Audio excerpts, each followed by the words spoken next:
සුබ දවසක්.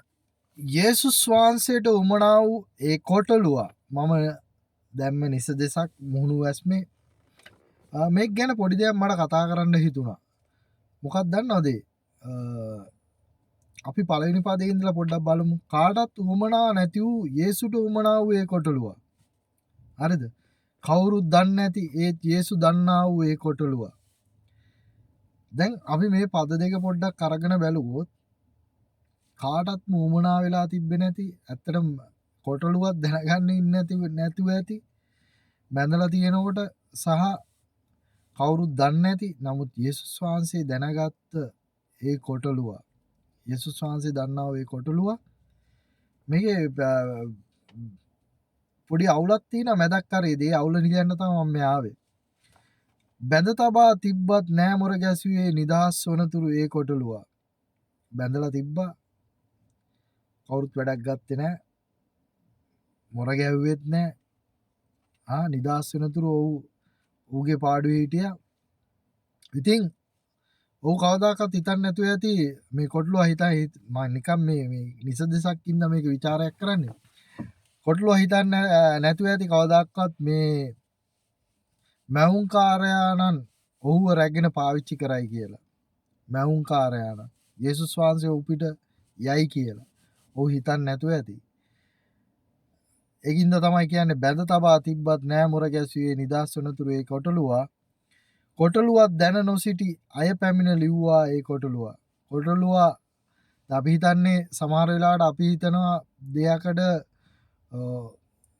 ලියන්න නැත්නම් අපිව බැඳලා තිනකොට අපිව ලියන්න නැත්නම් අපිට උපකාර කරන්න අපි දන්න මිනිස්සු එයි කියලා ලොවෙත් එන්නේ හරිද දන්න මිනිස්සුන්ගෙන් අපි බලාපොරොත්තු වෙනවා මේ පස්සෙන්ට විසඳුමක් එයි කියලා ලොවෙත් එන්නේ හරිද කොහෙත් අඳුරන්නේ නැති කවුරුත් දන්නේ නැති කෙනෙක් ඇවිල්ලා සමහර වෙලාවට ඒකට විසඳුමක් දීලා යනවා. දෙවියන් වහන්සේගේ වචනේ කියන කපුටුත් ධම්මලා දෙවියන් වහන්සේගේ දාසයන්ට දෙවියන් වහන්සේ සලකුපු ආකාරය ගැන අපි දන්නවා. ඊළඟට කියනවා මැවුම්කරුවන් තමන් පිට යන බව නොදැන සිටියේ කොටලුවා. හරිද? දැන් මේම ලියලා ගෙනල්ලා තින්නේ මොකටද කියන එක එයා දන්නේ නැහැ. හරිද? දැන් මෙයාව අරගෙන ගියාට පස්සේ හරිද? දැන් අරගෙන යන්නේ කොළුණුත් නෙමෙයි අපිට නැග්ගේ. හරිද? මෙයා කවදාකවත් හිතුවේ නැහැ මැවුම්කරුවන් එයාගේ පිට යන බව. එයා ඇවිල්ලා දැනගෙන හිටියේ නැහැ. එයා කවුද මේ යන්නේ යේසුස් වහන්සේද යන්නේ කවුද කියලා. නමුත් එයා ඊට පස්සේ පදේ තමයි පොඩි මේතන දකින්න මේ පද තුනේ තමයි පොඩි අවුල තියෙනවා කිව්වේ මම. ගොඩක් අයට. මැවුම්කරුවන් පිට යන බව නොදැන සිටියේ කොටුළු. දැන් මෙයා දන්නේ නැහැ මේ පදේ වෙනකොට එයා දන්නේ නැහැ. නමුත් ඔසන්නා කියන මිනිසුන් දැක ඇඬුව ඒ කොටලුවා.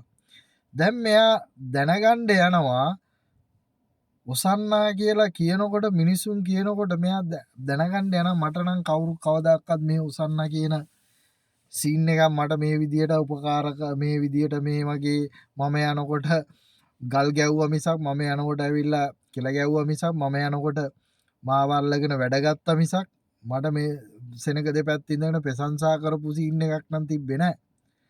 ඌ දැනගත්තා එහෙනම් මට නෙමෙයි මේ කතන්දරේ හිමි වෙන්නේ. මේ කතන්දරේ හිමි වෙන්නේ මාම් පිට යන එක්කෙනාට. එයාට ඒක තේරුම් ගියා ඒක යන ගමනේදී. ඊට පස්සේ තමයි එයා කියන්නේ මොකක්ද එයා කියන්නේ? මට නෙමෙයි පැසසුම මැවුම්කරුවන්ටයි බව දැනගත් ඒ කොටලුවා. දැන් එයා දැනගත්තා අර එයා පසුතැවිලි වුණා. මට මාව නෙමෙයි මම වටිනාකමක් නැහැ. මාව කිසිම මේ වටිනාකමක් නැතුව තිබිලා මාව ගැට ගහලා තියලා මාව ලියාගෙන ඇවිල්ලා ඒ ලියාගෙන ආපු මිනිස්සුත් නෙමෙයි මාව දැන් පිට තබාගෙන යන්නේ. කවුද මගේ පිට යන්නේ මැවුම්කරුවාට. දැන් එයාට උසන්නා කියලා මිනිස්සු රෙස්පෙක්ට් කරනවා මිනිස්සු කෑ ගහනවා මිනිස්සු මොර ගසනවා. ඉඳම එයාට ඇඬෙනවා මට කවදාවත් මේ වගේ දෙයක් විඳින්න හම්බුනේ මේ වගේ දෙයකට සම්බන්ධ වෙන්න ආර හම්බුනේ මේ මැවුම්කාරයාණන් ඉඳ කියන එක ගැන. ඊළඟ පදේ කියනවා මට නෙමෙයි පැසසුම මැවුම්කාරයාට දැනගත් ඒ කොටලුවා. එයා පසුතැවිලි වුණායින් පස්සේ එයා දැනගන්නවා මට නෙමෙයි මේ පැසසුම එන්නේ දෙවියන් වහන්සේට බව මැවුම්කාරයාණන් බව. හැම වෙලේම මේ කොටලුවා වගේ අපි හිතුවොත් අපිට අපේ ජීවිතේ ගොඩක් දේවල් සාර්ථක වෙනවා.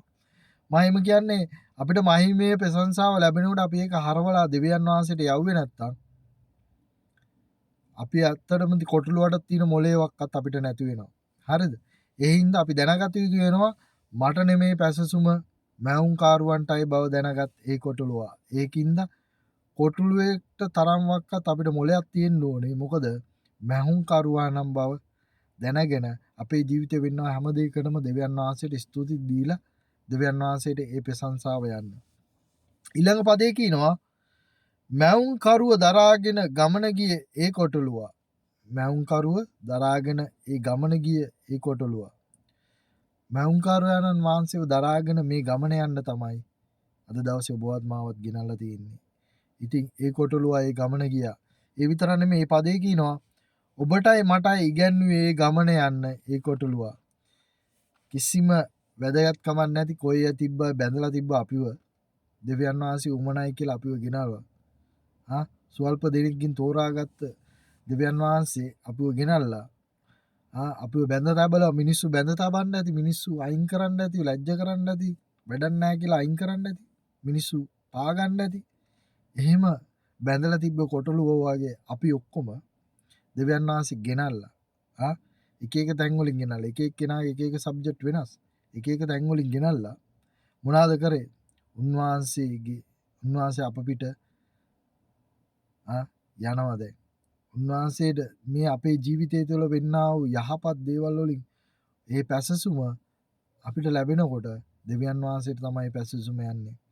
අද දවසේ කොටලුවගේ පිටේ යනකොට එදා මේක වැදගත්ම සිද්ධිය තියෙන කොටලුවගේ පිටේ යනකොට මිනිස්සු දැක්කා යේසුස් වහන්සේ ඔහු පිට යන බව. කොටලුව පිට යන බව. නමුත් අද දවසේ අපි ජීවත් වෙනකොට යේසුස් වහන්සේ අපි පිට යන බව මිනිස්සුන්ට පේන්න යන්නේ අපේ ජීවිතය තුළින්. ඉතින් උන්වහන්සේ ආත්මයක් අද දවසේ මේ කොටලුවාට තේරුණ දේ මිනිස්සුත් තේරුම් ගත්තා දෙවියන් වහන්සේට සියල්ල කරන්න පුළුවන් බවත් කවුරු බැඳලා තිබ්බත් දෙවියන් වහන්සේ ඒ හැමදේම බලාගෙන ඉන්නේ. ඒ බඳින්න උමනා තැන් වලින් උන්වහන්සේට ගේන්න පුළුවන්. ඉතින් මේ වගේ ලස්සන නිසදේශයෙන් කවි පන්තියකින් නැවතත් අපි යමු වෙමු. යේසුස් වහන්සේ කුරුසේ දිනේ මාසිකුරාදා අපි සිහිපත් කරලා මම මේ ඊළඟට ලියන්න යන්නා වූ නිසදේශව කවි පන්තිය තුලින් අපි නැවතම වෙමු. නැවත මේ ਵਿਚාරය ගැන අපි වග බලා ගමු. ඔබටයි මටයි ඉගැන්වුවේ ගමන යන්න කොටලුවා. ඒක අමතක කරන්න එපා. ඔබටයි මටයි මේ ගමන යන්න කොටලුවා ඉගැන්නුවා. ඒ ඉගැන්වීම මතක තබා ගන්න. වැදගත් වෙන්නේ යේසුස් වහන්සේ අපි තුල අප සමග අපිත් එක්ක ඉන්න බව මතක තියාගන්න. ඔබ සමග ජේසු පීඨයි ඊළඟට සිකුරාදාට පෙර ඊළඟ නිසදෙස්සෝ කවි පන්තියෙන් අපි හම්බෙමු. සුබ දවසක්.